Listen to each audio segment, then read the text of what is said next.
नमस्कार बंधुरा सकलके स्वागत जानिए आजकेर रेसिपि शुरू करछि।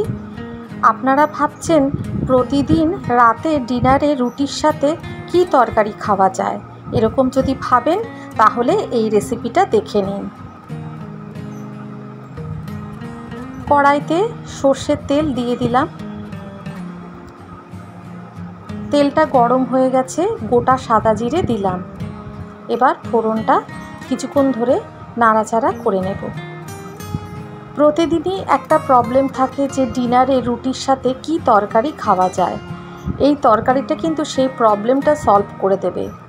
দিয়ে দিচ্ছি হিং, 9-10 কোয়া রসুন কুচি, কাঁচা লঙ্কা কুচি।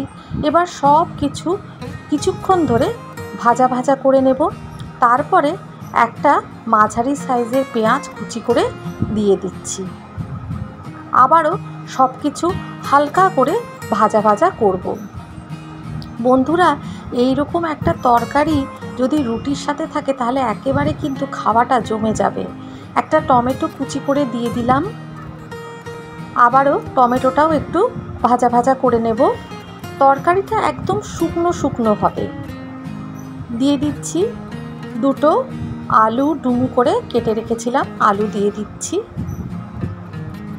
আলুগুলো এইরকম একটু ছোট ছোট করেই কেটে নিতে হবে, খুব বেশি বড় করা যাবে না, কারণ এটা একদম শুকনো শুকনো হবে যাতে আলুটা সেদ্ধ হয়ে যায়। আলুর সাথেও সব কিছু ভালোভাবে মিশিয়ে নিয়ে হলুদ গুঁড়ো দিলাম, দিয়ে দিচ্ছি ধনে গুঁড়ো, দিয়ে দিচ্ছি কাশ্মীরি মির্চ। এখানে আপনারা চাইলে একটুখানি গুঁড়ো লঙ্কাও দিতে পারেন। আমি প্রথমে কাঁচা লঙ্কা দিয়েছিলাম, সেটাও দেওয়া যায়। এবার 2 মিনিট ঢাকা দিয়ে রেখেছিলাম। এরকম ঢাকা দিয়ে দিয়ে করব যাতে আলুটা সেদ্ধ হয়ে যায়। এখানে আমি দিয়ে দিচ্ছি ম্যাগি মশলা। এই ম্যাগি মশলা চাইলে আপনারা দিতে পারেন, আবার স্কিপ করে গেলেও কিন্তু কোনো ক্ষতি হবে না। এমনি তরকারিটা খেতে কিন্তু ভীষণ সুস্বাদু হয়। আবারও 2 মিনিট ঢাকা দিয়ে রেখেছিলাম, ঢাকনাটা খুলে নিলাম।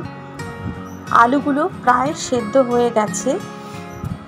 এই যে সেদ্ধ হয়ে গেছে, তো কিছু আলু আমি একটু একটু ভেঙে ভেঙে দিলাম। একদমই কিন্তু এই তরকারিতে আমি জল দেব না। এরপর দুটো মাঝারি সাইজের ক্যাপসিকাম এরকমভাবে কেটে নিয়েছি, দিয়ে দিলাম। যেহেতু ক্যাপসিকাম সেদ্ধ হতে বেশি সময় লাগে না, তাই এটা শেষে দিতে হবে, মানে আলুটা একদম সেদ্ধ হয়ে গেলে তারপরে ক্যাপসিকাম দিতে হবে।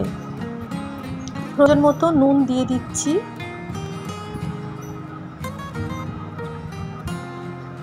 ভালো করে সব কিছু মিশিয়ে নিচ্ছি। আরও 3 মিনিট ঢাকা দিয়ে রেখেছিলাম। ক্যাপসিকামের শুখা সবজি একদম রেডি হয়ে গেছে। আশা করি বন্ধুরা রেসিপিটা তোমাদের ভালো লাগবে। ভালো লাগলে বাড়িতে অবশ্যই তোমরা ট্রাই করো। চ্যানেলটাকে সাবস্ক্রাইব করে দিও প্লিজ। লাইক, শেয়ার আর কমেন্ট করো। সকলে ভালো থেকো, সুস্থ থেকো।